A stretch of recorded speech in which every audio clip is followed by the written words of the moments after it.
নমস্কাৰ সকলোকে আশা কৰো সকলো ভালে আছে পৰীক্ষাৰ বতৰ 12 তাৰিখে হেলথৰ পৰীক্ষা আছে তো কিছুমান প্ৰশ্ন হয়তো ইয়াৰ পৰা আহিব পাৰে সকলোৱে চাব ঠিক আছে দেৰি নকৰি আৰম্ভ কৰো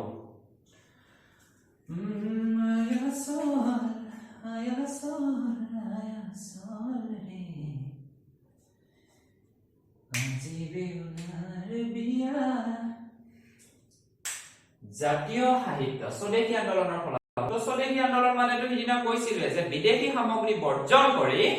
স্বদেশী সামগ্ৰীক আকোৱালি লোৱাটোৱে হৈছে স্বদেশী আন্দোলন ঠিক আছে চাব যে ফলাফল কি ওলাইছিল স্বদেশী আন্দোলন ঠিক আছে তো তাৰ আগতে জানিব লাগিব যে স্বদেশী আন্দোলনৰ পটভূমিত কেইখনমান গ্ৰন্থ ওলাইছিল নাটক ওলাইছিল তাৰ পিছত স্বদেশী আন্দোলনৰ পটভূমিত কেইখনমান আপোনালোকৰ সংবাদপত্ৰ আলোচনী বা এনেকুৱা ধৰণৰ বিভিন্ন ধৰণৰ আলোচনী তাৰ পিছত গ্ৰন্থ তাৰ পিছত নাটক এইবোৰ ওলাইছিল সেইবোৰৰ নাম আৰু লেখকৰ কথা ভালদৰে জানি ল'ব লাগিব ঠিক আছে কাটো লগে নেৰাছি বংগভংগ বিৰোধী আন্দোলনৰ গতি তীব্ৰ কৰা কেইখনমান সংবাদপত্ৰ আৰু আলোচনী হৈছে আপোনালোকৰ কেইখনমান এটো মনত ৰাখিব দেই বংগভংগ বিৰোধী আন্দোলনৰ গতি তীব্ৰ কৰা কেইখনমান সংবাদপত্ৰ আৰু আলোচনী নামবোৰ আমি ভালদৰে জানিব লাগিব ঠিক আছে সুৰেন্দ্ৰনাথ বন্দ্যোপাধ্যায় সম্পাদিত বেংগলী 1904 কৃষ্ণ কুমাৰ মিত্ৰৰ সঞ্জীৱনী 1904 কালীপ্ৰসন্ন কাব্য বিশাৰদ আৰু যোগেন্দ্ৰনাথ বিদ্যাভূষণৰ হিতবাদী 1905 ভূপেন্দ্ৰনাথ দত্তৰ যুগান্তৰ এখন সাপ্তাহিক হয় সংবাদপত্ৰ ব্ৰহ্মবান্ধৱ উপাধ্যায়ৰ সন্ধিয়া 1906 সতীশ চন্দ্ৰ মুখোপাধ্যায়ৰ দি ডন 1906 কুমুদিনী মিত্ৰৰ মহিলা আলোচনী সুপ্ৰভাত 1906 অৰবিন্দ ঘোষৰ বন্দে মাতৰম 1905 তাৰ পিছত আদি সংবাদপত্ৰ আলোচনী স্বদেশী আন্দোলনৰ পটভূমিত ৰচিত উল্লেখযোগ্য নাটকসমূহ আছিল ক্ষীৰোদ প্ৰসাদৰ পলাশীৰ প্ৰায়চিত্ত গিৰিশ ঘোষৰ সিৰাজউদ্দৌলা আৰু মীৰ কাসিম অমৃতলাল বসুৰ শাব্বাস বাঙালী অমৰেন্দ্ৰ নাথ দত্তৰ বংগৰ অংগচ্ছেদ ইত্যাদি যে কেতিয়াবা অপচন দিব পাৰে যে তলৰ কোনখন গ্ৰন্থ বা তলৰ কোনখন নাটক বংগভংগ বা স্বদেশী আন্দোলনৰ পটভূমিত ৰচিত আছিল তেনেকৈ অপচন আহি যাব পাৰে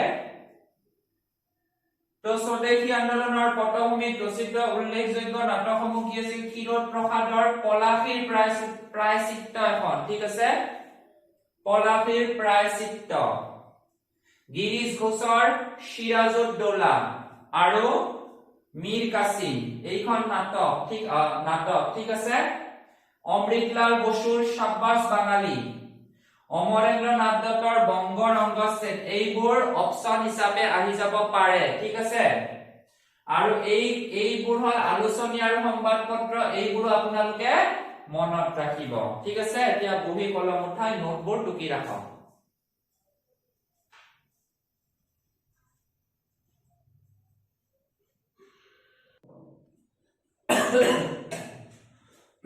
তাৰ পিছত চাব স্বদেশী আন্দোলনৰ পটভূমিত ৰচিত বিখ্যাত গ্ৰন্থ কেইখনমান হল স্বৰ্ণকুমাৰী দেৱীৰ জাপানী বীৰ প্ৰমথনাথ ৰায়চৌধুৰীৰ জয় সংগীত কাৰ্তিক চন্দ্ৰ দাসগুপ্তৰ নব্য ভাৰত ৰামেন্দ্ৰ সুন্দৰ ত্ৰিবেদীৰ বংগলক্ষ্মীৰ ব্ৰত কথা তো মনত ৰাখিব লাগিব যে অপচন আহিব পাৰে যে কোনখন মানে গ্ৰন্থ হয় স্বদেশী আন্দোলনৰ পটভূমিত তেনেকে দিব পাৰে তাৰ মাজত হয়তো জাপানী বীৰো দিব পাৰে জয় সংগীতো দিব পাৰে নব্য ভাৰতো দিব পাৰে বংগলক্ষ্মীৰ ব্ৰত কথাও দিব পাৰে হয়নে তাৰ পিছত বহুতটা গান আছিল অৱশ্যে স্বদেশী আন্দোলনক কেন্দ্ৰ কৰি ৰচিত কেইটামান মানে দুটামান 23টা মান গীত 23টা গীত এই সময়ত ৰচনা কৰিছিল ৰবীন্দ্ৰনাথ ঠাকুৰে ঠিক আছে এই সময়ত কিন্তু তাৰে গোটেইকেইটা গানে জনপ্ৰিয় তথাপি সবৰে মুখে মুখে থকা গান এটা হৈছে যদি তোৰ ডাক শুনি কেউ না আসে তবে একলা চলৰে এইটো আৰু এটা হৈছে আমাৰ সোণাৰ বাংলা আমি তোমাকে ভালোবাসি এইটো অৱশ্যে পিছত বাংলাদেশ যেতিয়া গঠন হৈছিল পাকিস্তানৰ পৰা ফালৰি কাটি তেতিয়া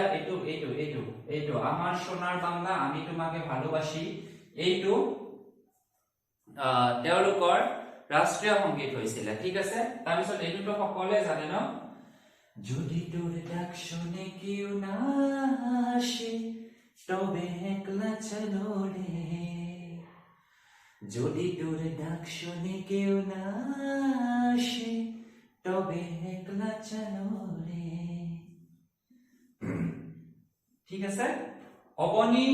অবনীন্দ্ৰনাথ ঠাকুৰৰ প্ৰচেষ্টা বংগীয় কলা সংঘত 1907 নামৰ জাতীয় অনুষ্ঠান এটা স্বদেশী আন্দোলনৰ সময়ত গঢ় লৈ উঠিছিল এইবোৰ আছিল স্বদেশী আন্দোলনৰ ফলাফল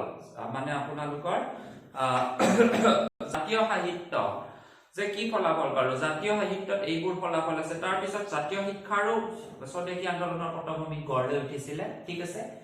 তো ইয়াতো প্ৰশ্ন হ'ব পাৰে অবনীন্দ্ৰনাথ ঠাকুৰৰ প্ৰচেষ্টা বংগীয় কলা সংঘত 1907 নামৰ জাতীয় অনুষ্ঠান এটা অনুষ্ঠান গঢ় লৈ উঠিছিল স্বদেশী আন্দোলনৰ সময়ত এইটো হৈছে বংগীয় কলা সংঘত ঠিক আছে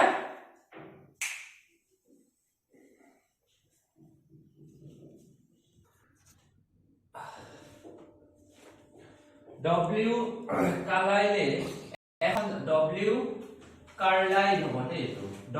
কাৰ্লাইলে এখন জাননী জাৰি কৰিছিল যে সকলোৱে জানো যে যেতিয়া আন্দোলন হয় ছাত্ৰসকলক আন্দোলনত বাধা দিবৰ কাৰণে বিভিন্ন পন্থা অৱলম্বন কৰা হয় ব্ৰিটিছ চৰকাৰৰ পিছ হুহুকি থকা নাছিল W কাৰ্লাইলে এখন জাননী জাৰি কৰিছিল 10 অক্টোবৰ 1905 তাৰিখে কাৰ্লাইল জাননী বুলিও কয় ছাত্ৰসকলক আন্দোলনত ভাগ নলবলৈ হকিয়াই দিছিল ঠিক আছে ছাত্ৰসকলক আন্দোলনত যাতে ছাত্ৰসকলে ভাগ নলয় তাৰ কাৰণে কি কৰিছিল জাননী জাৰি কৰিছিল আৰু জাননী জাৰি কৰি ছাত্ৰসকলক আন্দোলনত নলবলৈ হকিয়াই দিছিল ঠিক আছে এই জাননীৰ বিৰুদ্ধে সমগ্ৰ বংগদেশতে প্ৰতিবাদৰ জোৱাৰ উঠিছিল ঠিক আছে যে এই জাননীখনৰ বিৰুদ্ধে সমগ্ৰ বংগদেশত প্ৰতিবাদৰ জোৱাৰ উঠিছিল আৰু ছাত্ৰসকলে শ্ৰেণীকোঠা ত্যাগ কৰিছিল W কাৰ্লাইল মনত ৰাখিব স্বদেশী আন্দোলনৰ সময়ৰে ঘটনা এইবোৰ 10 অক্টোবৰ 1905 তাৰিখে এই জাননীখন জাৰি কৰিছিল এইটো মনত ৰাখিব ঠিক আছে ৰবীন্দ্ৰনাথ ঠাকুৰৰ সভাপতিত্বত কলিকতাৰ তলডাঙা মল্লিকবাৰীত অনুষ্ঠিত বিশাল ছাত্ৰ সভা কেতিয়া আছিল এইখন প্ৰথম হৈছিল দেই 4 নৱেম্বৰ 1905 এন্টি সাৰ্কুলাৰ সোসাইটি গঠন কৰি চৰকাৰৰ আদেশ অমান্য কৰাৰ সিদ্ধান্ত গ্ৰহণ কৰা হৈছিল ঠিক আছে সিদ্ধান্ত গ্ৰহণ সতীশ চন্দ্ৰ মুখোপাধ্যায় সম্পাদিত দি পত্ৰিকাই কলিকতা বিশ্ববিদ্যালয়ক গোলাম খানা হিচাপে অভিহিত কৰিছিল ঠিক আছে আৰু সতীশ চন্দ্ৰ মুখোপাধ্যায় ৰবীন্দ্ৰনাথ ঠাকুৰ সতীশ চন্দ্ৰ মুখোপাধ্যায়ে ৰবীন্দ্ৰনাথ ঠাকুৰ আৰু চাৰুদাস বন্দ্যোপাধ্যায়ৰ সহযোগত ডন সোসাইটি নামৰ এটা জাতীয় অনুষ্ঠান গঢ় দি ছাত্ৰ মহলৰ মাজত দেশাত্মক বোধ জাগ্ৰত কৰা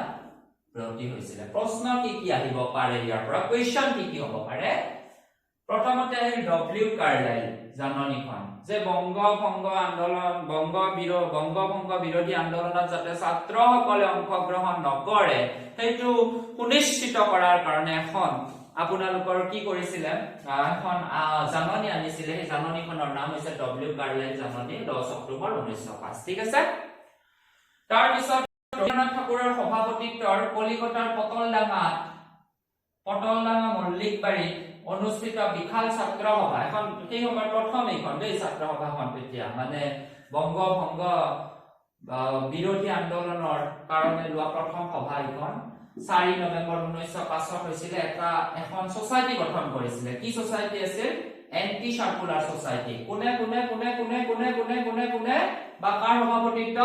ৰবীন্দ্ৰনাথ ঠাকুৰৰ সভাপতিত্ব ঠিক আছে কেতিয়া 4 নৱেম্বৰ 1905 ঠিক আছে তাৰ পিছত সতীশ চন্দ্ৰ মুখোপাধ্যায়ে তেওঁৰ সম্পাদিত এখন পত্ৰিকা আছিল দি ডন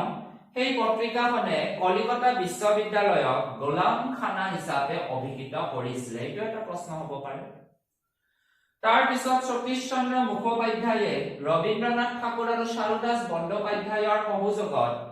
ডন সোসাইটি নামৰ এটা জাতীয় অনুষ্ঠান গঢ়ি তুলিছিল ছাত্ৰ ছাত্ৰীসকলৰ মাজত যাতে দেশাত্মবোধটো আৰু জাগ্ৰত হয় ঠিক আছে তো ডন সোসাইটি কাৰ সহযোগত গঠন হৈছিল এইটো এটা প্ৰশ্ন হ'ব পাৰে ৰবীন্দ্ৰনাথ ঠাকুৰ আৰু চাৰুদাস বন্দ্যোপাধ্যায় ঠিক আছে আজিলৈ এইখিনিয়ে নমস্কাৰ আজিলৈ এইখিনিয়ে আৰু ঠিক আছে আপোনালোকে জ্ঞান হ'ব কেনেকৈ মৰম দিহা পৰামৰ্শ দি যাব বুলি মই আশা ৰাখিছো আপোনালোকৰ মৰম দিহা পৰামৰ্শ আমাক যাতে অসমতে এটা জাকত জিলিকা অনলাইন প্লেটফৰ্ম হিচাপে জ্ঞান হ'ব প্ৰতিষ্ঠিত কৰিব পাৰে তাৰ কাৰণে আপোনালোকৰ পৰা সদায় দিহা পৰামৰ্শৰ আশীৰ্বাদ দিছে ধন্যবাদ